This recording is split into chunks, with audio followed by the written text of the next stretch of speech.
Contract wife. രചന ആതിര വിഷ്ണു. അവതരണം ഷാഹുൽ മലയിൽ.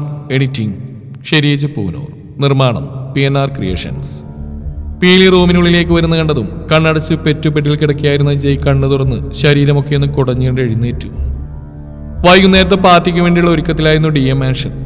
DM തന്റെ സാമ്രാജ്യം പടുത്തുയർത്തിയിട്ട് ഇന്ന് 15 വർഷങ്ങൾ തികയുന്നു. ലോകം മുഴുവൻ അറിയപ്പെടുന്ന ഒരു ബ്രാൻഡായിട്ട് DM മാറിയിട്ടുണ്ടെങ്കിൽ അതിലേക്ക് അവൻ താണ്ടിയ വഴികൾ അത്രയും കഠിനമായിരുന്നു. പെട്ടെന്നൊരു ദിവസം ഉദിച്ചുയർന്ന സൂര്യനായിരുന്നില്ല അവൻ. ആദ്യം ഒരു മെഴുകുതിരി വെട്ടം, പതിയെ അവയുടെ ജ്വാലയേറി. ചുറ്റുമുള്ള ആർക്കും അടുക്കാൻ പോലും ഭയം തോന്നുന്ന ഒരു അഗ്നിഗോളമായി അവൻ രൂപാന്തരപ്പെട്ടു. ഇന്നിപ്പോൾ അസ്തമയമില്ലാത്ത സൂര്യനാണവൻ. ആരാലും തകർക്കപ്പെടാൻ കഴിയാത്ത ഒരു സാമ്രാജ്യത്തിന്റെ അധിപൻ. റെഡ് ആൻഡ് ഗോൾഡൻ നിറത്തിലുള്ള തീമായിരുന്നു ഈവൻ ഗ്രൂപ്പ് അറേഞ്ച് ചെയ്തത്. പീലിക്ക് വേണ്ടി 3 ഔട്ട്ഫിറ്റ്സ് സ്റ്റൈലിഷ് കൊണ്ടുവന്ന് നിരത്തിയെങ്കിലും ദക്ഷ അവൾക്ക് സാരിയാണ് തിരഞ്ഞെടുത്തത്. അതിനോളം അവൾക്ക് ചേരുന്ന മറ്റൊരു വസ്ത്രമില്ല. ദേവിയെപ്പോലെ അവളെ കാണാനായിരുന്നു അവനിഷ്ടം. ഇതൊക്കെ കണ്ടിട്ട് എനിക്ക് പേടിയാവുന്നുണ്ട് ചേച്ചി, ഇത്രയൊക്കെ ഒരുക്കങ്ങൾ എന്തിനാ? കണ്ണാടിയിൽ കാണുന്ന തന്റെ രൂപത്തിലേക്ക് നോക്കിക്കൊണ്ട് പീലി അടുത്ത് നിൽക്കുന്ന ജൂലിയെയും കായുവിനെയും നോക്കി ചോദിച്ചു. രണ്ടുപേരും അവിടെ ആ രൂപത്തെ കണ്ണെടുക്കാതെ നോക്കിയിരിക്കുന്നുണ്ട്. ചേച്ചി പറയുന്നുണ്ടോ? എൻ്റെ കൊച്ചേ, ഇന്ന് ഇവിടെ വെച്ച് നിന്റെ മയ്യേട്ടൻ നിന്നെ പിന്നെയും കല്യാണം കഴിക്കാൻ പോവാണെന്നാണ് എൻ്റെ ഒരു തോന്നല്. അതുപോലെയുള്ള ഒരുക്കാൻ നടക്കുന്നത്. ഗായോളെ കളിയാക്കിക്കൊണ്ട് മറുപടി പറഞ്ഞതും പീലി മുഖം വീർപ്പിച്ചുകൊണ്ട് ജൂലിയെ നോക്കി. ചേച്ചി പറ, ശരിക്കും എന്താ ഇവിടെ? പീലിയുടെ നോട്ടവും ചോദ്യമെല്ലാം ജൂലിക്ക് നേരെയായി. DMന്റെ 15th ആനിവേഴ്സറി ആണെന്ന്. പിന്നെ ഗായി പറഞ്ഞ പോലെ മിസ്സിസ് DMനെ എല്ലാവർക്കും മുമ്പിൽ ഇൻട്രൊഡ്യൂസ് ചെയ്യുന്ന ഒരു ചടങ്ങ് കൂടിയുണ്ട്. എന്നെയോ? പീലിയുടെ കണ്ണു വിഴിഞ്ഞു. നീയല്ലേ മിസ്സിസ് DM, അപ്പൊ നിന്നെയല്ലേ കാണിച്ചു കൊടുക്കുക? ഗായി വീണ്ടും അവളെ കളിയാക്കി. ഞാനിങ്ങൂല്ല, എന്നെ ആരും കാണേ വേണ്ട. അതൊന്നും പറഞ്ഞിട്ട് കാര്യമില്ല കുട്ടി. നീ ഇപ്പം അങ്ങനെയുടെ കോൺടാക്ട് വൈഫ് ഒന്നല്ല, പാതിയാണ്. ഈ ലോകത്തിന് മുമ്പിൽ ഒളിച്ചു പിടിക്കാനുള്ള റിലേഷൻ അല്ലേ ഇപ്പോൾ. ഇനി അതല്ല, ഇപ്പോഴും അങ്ങയുടെ സ്റ്റാറ്റസ് സിംഗിളാണെന്ന് പറഞ്ഞാൽ പെൺപിള്ളേര് ക്യൂ നിൽക്കും. അതൊക്കെ ഓക്കെ ആണെങ്കിൽ പീലി കൊച്ചി ഇവിടെ തന്നെ ഇരുന്നോ? പീലിയുടെ മുഖം വീർത്തിട്ടെന്ന് കാണെ ജൂലിയും ഗായും ചിരിക്ക് അടിച്ചു പിടിച്ച് നിന്നു. ഞാൻ മയ്യേടിന് ചേരില്ല ചേച്ചി. ആളെപ്പോലെ സംസാരിക്കാനും ബിഹേവ് ചെയ്യാനൊന്നും എനിക്കറിയില്ല. എന്നെ ആരും കാണേണ്ട. മയ്യേട്ടൻ ഞാനൊരു നാണക്കേട് പോലെയാവും. പൊടുന്നതിനെ സങ്കടം കൊണ്ട് ഇടറിപ്പോയവളെ കാണെ ജൂലിയും ഗായും ഒരുപോലെ കണ്ണു വിഴിച്ചു. പെണ്ണിന്റെ ചിന്തകൾ പോയ വഴിയോർക്കെ ഗായു തലക്ക് കൈ കൊടുത്തു. എൻ്റെ പീലി, എന്തൊക്കെയാ പെണ്ണ് പറയുന്നത്? ഇതിപ്പോൾ നിന്റെ മയ്യേട്ടൻ കേട്ടുകൊണ്ട് വന്നാലേ എന്നെ ഇവളെയും ചുവനിന്ന് വടിച്ചെടുക്കേണ്ടി വരും. ഗായു ദയനീയമായി പീലിയെ നോക്കി. എന്നിട്ടും പീലിയുടെ മുഖം തെളിഞ്ഞിട്ടില്ല. അവളിപ്പോൾ മഹിയും വൈകിയും തമ്മിൽ അന്തരം കണക്കുകൂട്ടുകയാണ്. കെട്ടിയൊരു കൊച്ചാവനായപ്പോഴാണോ മഹേഷന്റെ വൈകിക്ക് ഈ ചിന്തയ്ക്ക് വന്ന്? ഗായത്രി ദേഷ്യത്തോടെ ചോദിച്ചു. പീലി മുഖം കുനിച്ചു. എൻ്റെ പൊന്നനിയത്തി, നിന്നെ കാണുന്നതിന് മുമ്പ് അങ്ങേരി ഈ ലോകത്ത് തന്നെ ജീവിച്ച്. ഞാനിപ്പോൾ പറഞ്ഞാൽ ഒത്തിരി പെണ്ണുങ്ങൾ പുറകെ നടന്ന് കാണും. പക്ഷെ ആളെ പേടിച്ച് ആരും അടുത്തേക്ക് ചെല്ലില്ല. ഇനിയിപ്പോൾ ചെന്നാലും ദക്ഷമഹേഷന്റെ തവസിളക്കിയത് എൻ്റെ ഈ പാവ അനിയത്തി തന്നെയാണ്. അതുകൊണ്ടാ നീ അയാളുടെ ഭാര്യയായത്. വെറുതെ വേണ്ടാത്തൊന്നും ചിന്തിച്ചു കൂട്ടാതെ ഞാൻ ഒരുങ്ങിയിട്ട് എങ്ങനെയുണ്ടെന്ന് പറ. എൻ്റെ ഈ ചാനൽ സെലക്ഷനാണ്. ഗായു കുറുമ്പോടെ ചോദിച്ചുകൊണ്ട് മോഡലിനെ പോലെ പോസ് ചെയ്ത് കാണിച്ചു. പീലിയും ജൂലിയും ചിരിച്ചുപോയി. കൊള്ളില്ലേ? പിന്നെ ചേച്ചി സുന്ദരിയായിട്ടുണ്ട്. പീലി ചിരിയോടെ അവിടെ കവിളിൽ നുള്ളി. ജൂലി ചേച്ചി. ജൂലിയും കൂടി അവൾ ചേർത്ത് പിടിച്ചതും 3 പേരും ചിരിച്ചു. ഏട്ടൻ വന്നാൽ ജൂലി ചേച്ചി നമുക്ക് ഏട്ടൻ കൂടി കല്യാണം കഴിപ്പിച്ചാലോ ചേച്ചി? പീലി പെട്ടെന്ന് എന്തോർത്ത പോലെ ഗായുവിനോടായി ചോദിച്ചതും ജൂലി ഒരു ഞെട്ടിലൂടെ ഗായുവിനെ നോക്കി.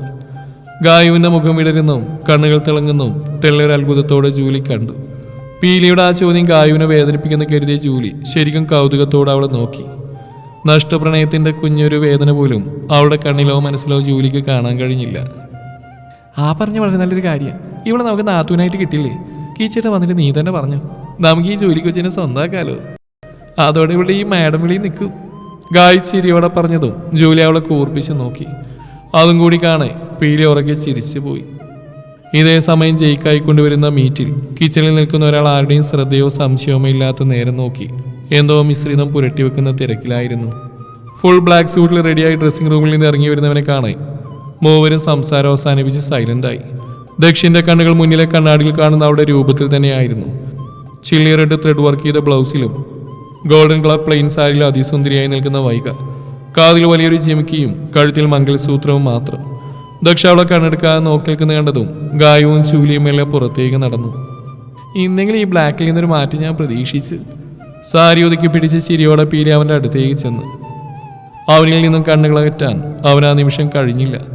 നെറുകയിൽ തൊട്ട ചുവപ്പിൽ അവളൊരു ദേവിയെപ്പോലെ. മുഖത്ത് സദാ നിറഞ്ഞ ഗൗരവം മാത്രമാണെങ്കിലും അവൻ്റെ കണ്ണുകളിൽ പ്രണയം നിറഞ്ഞു. ബ്ലാക്കാണ് ഇഷ്ടം കരുതി ബാക്കി നിറങ്ങളോടൊക്കെ വിരോധം എന്തിനാ?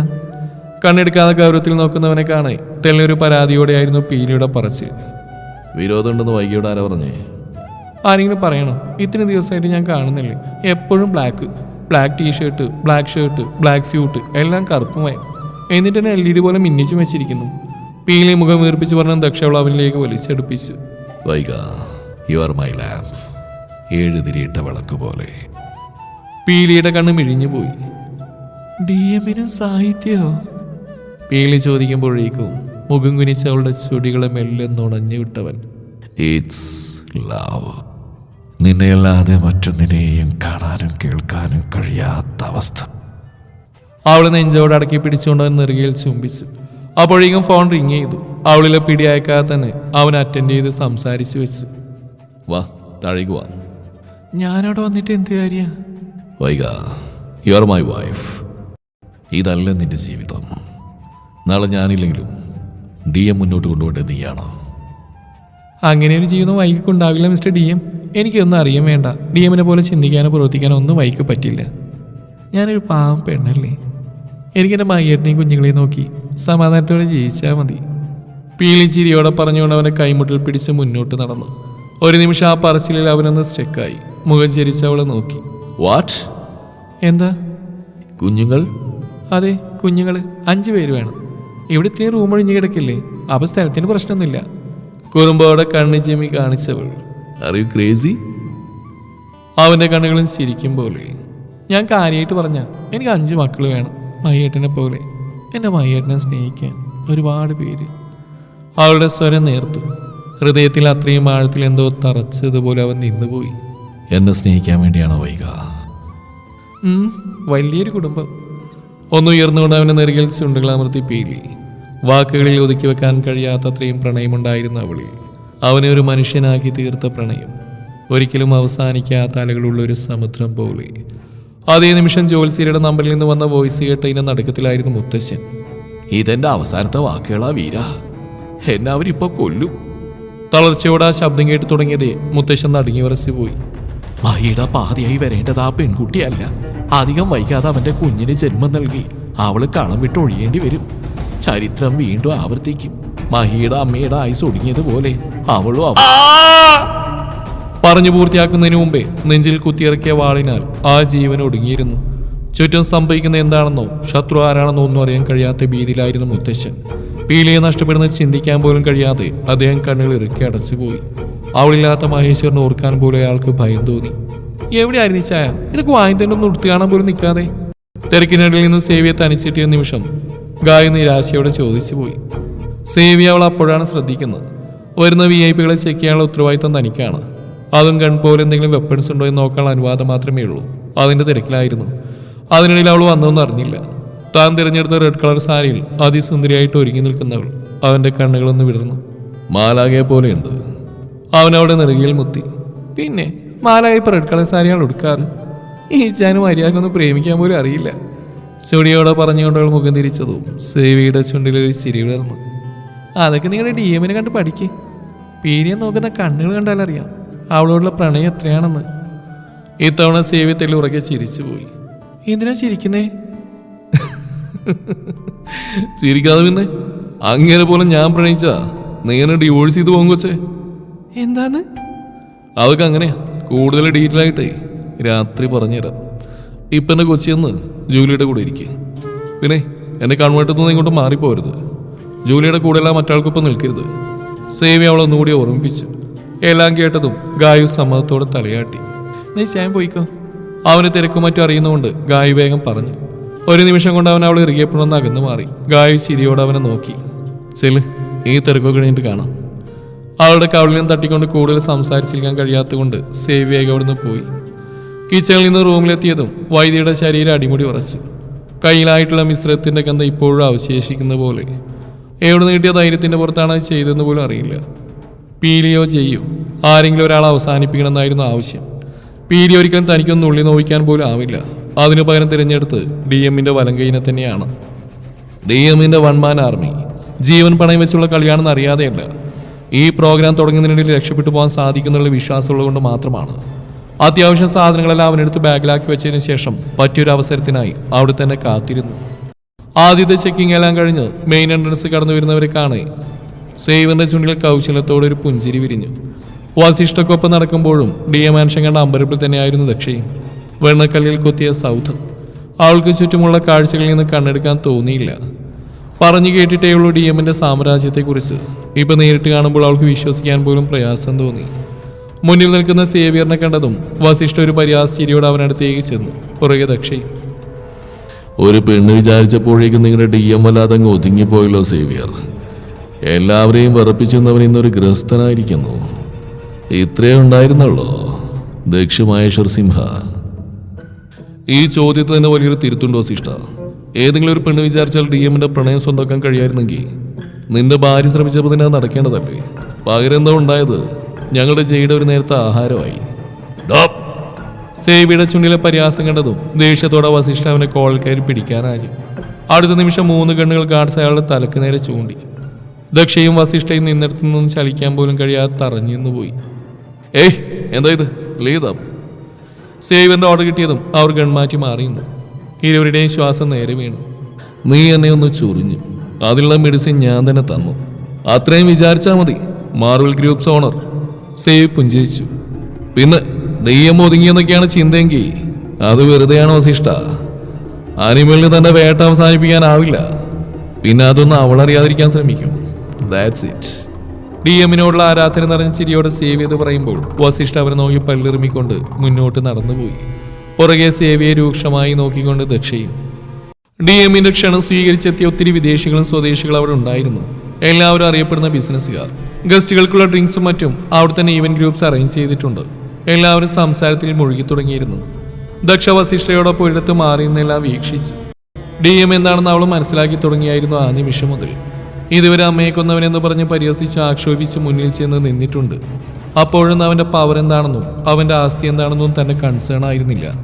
പക്ഷെ ഇപ്പോഴെല്ലാം നേരിട്ട് കണ്ടപ്പോൾ അവളുടെ കണ്ണ് മഞ്ഞളിച്ചു. ദക്ഷ വിവാഹം കഴിച്ചില്ലായിരുന്നുവെങ്കിൽ അവനില്ലാതെയായാൽ ഇതിനെല്ലാം അവകാശി താൻ മാത്രമായേനെ എന്ന് അവൾ വല്ലാത്തൊരു നിരാശയോടെ ഓർത്തുപോയി. അത്രനാളും പീലിയോടൊരു വിരോധവും തോന്നാതിരുന്നവൾക്ക് ആ നിമിഷം മുതൽ മുന്നിലുള്ള ഏറ്റവും വലിയ തടസ്സം പീലിയായി തീർന്നു. DM is coming. വയർലെൻസിലൂടെ ഗാർഡ്സിനെല്ലാം മെസ്സേജ് കിട്ടിയതും എല്ലാവരും അലേർട്ടായി. ക്ഷണിക്കപ്പെട്ടെത്തിയ എല്ലാ അതിഥികളുടെയും ശ്രദ്ധ വലിയ നീണ്ട ഹാളിന് നേരെയായി. കുറച്ച് സമയത്തിനുള്ളിൽ ലിഫ്റ്റ് ഓപ്പൺ ആയതും ഇടം വലവും നിൽക്കുന്ന ഗാർഡ്സിനൊപ്പം പീലിയെ നെഞ്ചോട് ചേർത്ത് പിടിച്ചുകൊണ്ട് ദക്ഷ പുറത്തേക്ക് ഇറങ്ങി. കംപ്ലീറ്റ് ബ്ലാക്ക് സൂട്ടിൽ നടന്നു വരുന്നവനെ വല്ലാത്തൊരു ആരാധനയോട് അതിഥികളെല്ലാം നോക്കി നിന്നു.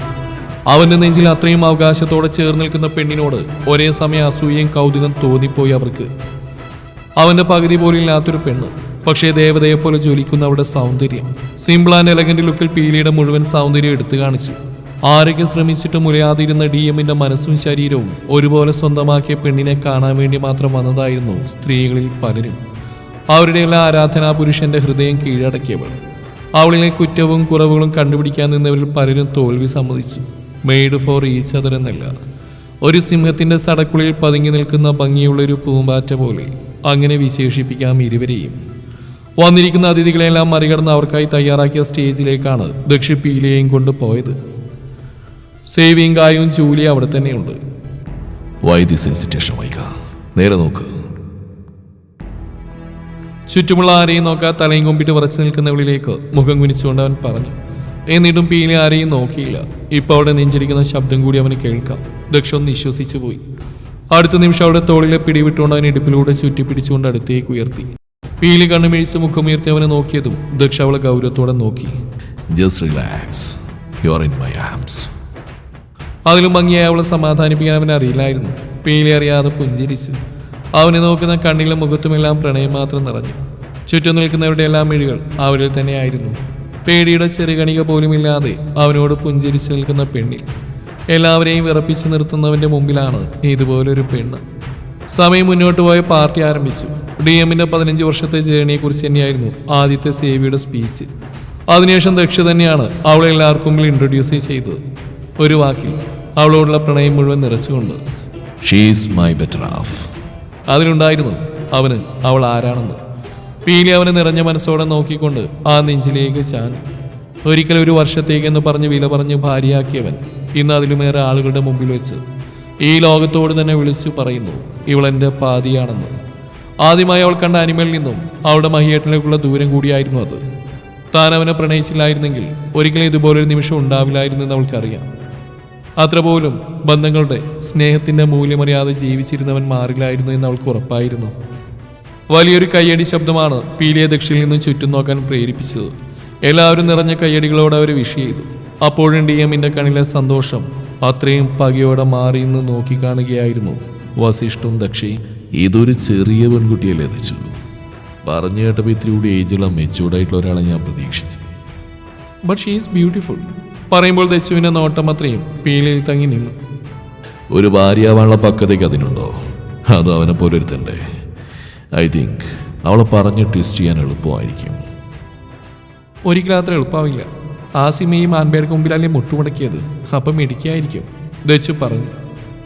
മിടുക്കിയായതുകൊണ്ടല്ല, അവിടെ പ്രണയം അത്രയ്ക്ക് സ്ട്രോങ് ആയതുകൊണ്ടാ. നിസ്വാർത്ഥമായിട്ട് അവൾ അവനെ പ്രണയിക്കുന്നതുകൊണ്ട്. തങ്ങൾക്ക് തൊട്ടുപുറകിലായി നിന്ന് കേൾക്കുന്ന ശബ്ദത്തിൽ ദക്ഷയും വസിഷ്ഠയും ഒരുപോലെ ഞെട്ടിത്തിരിഞ്ഞു നോക്കി.